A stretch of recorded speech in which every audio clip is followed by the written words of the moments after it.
যারা মৃত্যুকে চিনে নাই তারা কয়েকটা আয়াত যেন একটু শোনে। একটা আয়াত হলো ইয়াউমা ইয়াকুনুন নাসু কাল ফারাশিল মাবসুস, ওই দিন মানুষ উড়বে পতঙ্গের মতো।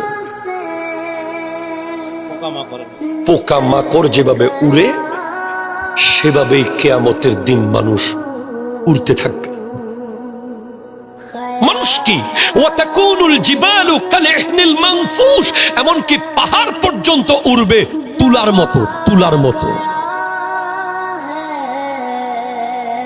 তারা যেন শোনে ইয়াউমা ইযিন তুহাদ্দিসু আখবারাহা,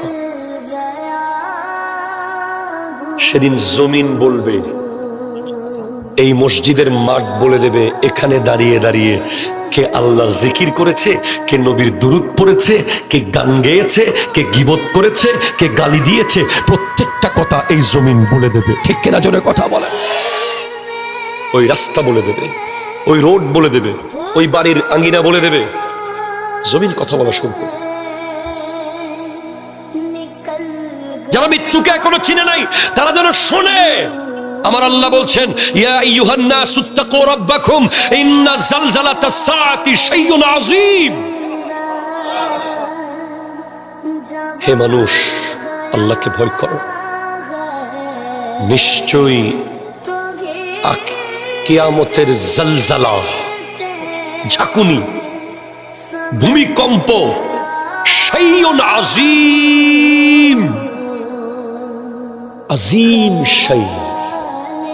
আজিম মানে বড়, আমিক মানে বড়, আরিজ মানে বড়। আমিক আর আরিজ এই বড়গুলোর দৈর্ঘ্য প্রস্থ মাপা যায়, কিন্তু আজিম হলো ওই বড় যার দৈর্ঘ্য প্রস্থ কেউ মেপে বলতে পারবে না।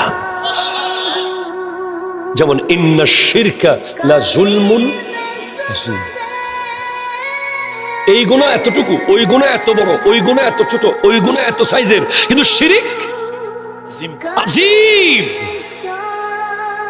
এটা এমন জুলুম যেটা দৈর্ঘ্য প্রস্থ মাপা যাবে না, এত বড় জুলুম শিরক করা।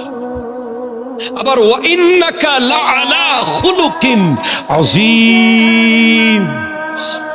আল্লাহ আল্লাহ সুবহানাল্লাহ জোরে বলেন না। হাবিব, আপনি আজিম চরিত্রের মসনদে সমাসীন আছেন।